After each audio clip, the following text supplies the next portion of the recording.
लो सज्जनों तो मित्रों साफ सुथरा पंजाब ते फैसलाबाद किन्ना क साफ सुथरा है पहले तुसी वीडियो देख लवो उस तो बाद आप आगे गल करते हैं। ये मरियम नवाज का साफ सुथरा जो पंजाब है, ये इलाका उसी में आता है, ना कि ये इलाका कच्चे का इलाका नहीं है।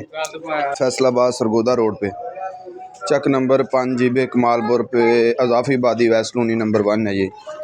लो जनाब तुसी वीडियो ते वेख ली फैसलाबाद किन्ना क साफ सुथरा है। ये फैसलाबाद दा मेन शहर है, कोई फैसलाबाद तो बाहर कोई 100 किलोमीटर दूर नहीं, सरगोदा रोड दा इलाका है जिथे गलियां दे विच पानी ही पानी हर पासे।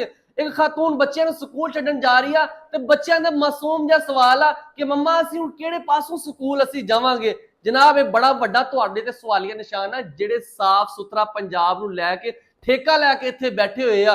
ਕਮਿਸ਼ਨਰ ਸਾਹਿਬ ਨੂੰ ਅਪੀਲ ਕੀਤੀ ਜਾਂਦੀ ਜਿੱਦਾਂ ਕਿ ਤੁਸੀਂ ਝੁਮਰੇ ਦੇ ਵਿੱਚ ਇੱਕ ਵਾਰੀ ਗਏ ਹੋ ਨਾ, ਝੁਮਰੇ ਦੇ ਵਿੱਚ ਜਾ ਕੇ ਸਾਫ਼ ਸੁਥਰੇ ਪੰਜਾਬ ਨੂੰ ਬਿਲਕੁਲ ਸਾਫ਼ ਸੁਥਰਾ ਕਰ ਦਿੱਤਾ ਗਿਆ, ਠੇਕੇ ਇਹਨਾਂ ਦੇ ਖਤਮ ਕਰ ਦਿੱਤੇ ਆ। ਇਸ ਤਰ੍ਹਾਂ ਹੀ ਤੁਸੀਂ ਫੈਸਲਾਬਾਦ ਦੇ ਵਿੱਚ ਵੀ ਜਿਹੜੇ ਮੁਖਤਲਿਫ ਇਲਾਕੇ ਆ ਉਹਨਾਂ ਤੇ ਨਜ਼ਰ ਮਾਰੋ ਤੇ ਜਨਾਬ ਤੁਹਾਨੂੰ ਆਪੇ ਦੁੱਧ ਦਾ ਦੁੱਧ ਤੇ ਪਾਣੀ ਦਾ ਪਾਣੀ ਨਜ਼ਰ ਆ ਜਾਏਗਾ, ਕਿਉਂਕਿ ਤੁਹਾਨੂੰ ਅੱਛੇ ਦੀ ਰਿਪੋਰਟ ਸਿਰਫ ਫੈਸਲਾਬਾਦ ਦੀ ਹੱਦ ਤੱਕ ਦਿੰਦੇ ਆ। ਜਿਹੜੇ ਡੀਸੀ ਆਫਿਸ ਦੇ ਸਾਹਮਣੇ ਵਾਲਾ ਰੋਡ ਲਾ ਲਓ, ਪਿਛਲਾ ਰੋਡ ਲਾ ਲਓ, ਸ਼ਹਿਰ ਦੇ ਅੰਦਰ ਰੋਡਾਂ ਨੂੰ ਧੋਂਦੇ ਰਹਿੰਦੇ ਆ ਤੇ ਸਾਫ਼ ਕਰਦੇ ਰਹਿੰਦੇ ਆ। ਆਲੇ ਦੁਆਲੇ ਦੇ ਜਿੰਨੇ ਵੀ ਇਲਾਕੇ ਆ ਨਾ ਸਾਰੇ ਕੂੜੇ ਦੇ ਵਿੱਚ ਡੁੱਬੇ ਪਏ ਆ, ਸਾਰੇ ਗੰਦੇ ਪਾਣੀ 'ਚ ਡੁੱਬੇ ਪਏ ਆ ਤੇ ਜਨਾਬ ਉਧਰ ਵੀ ਨਜ਼ਰ ਮਾਰੋ ਤਾਂ ਕਿ ਇਹਨਾਂ ਦੇ ਜਿਹੜੇ ਆ ਠੇਕੇ ਆ ਨਾ ਇਹ ਤਾਂ ਖਤਮ ਹੋਣ, ਤੁਹਾਡੇ ਆਪਣੇ ਅੰਡਰ ਆਣ, ਤੁਹਾਨੂੰ ਪਤਾ ਹੋਵੇ ਕਿ ਸਾਫ਼ ਸੁਥਰਾ ਪੰਜਾਬ ਨੂੰ ਕਿੱਦਾਂ ਕਰਨਾ ਹੈ।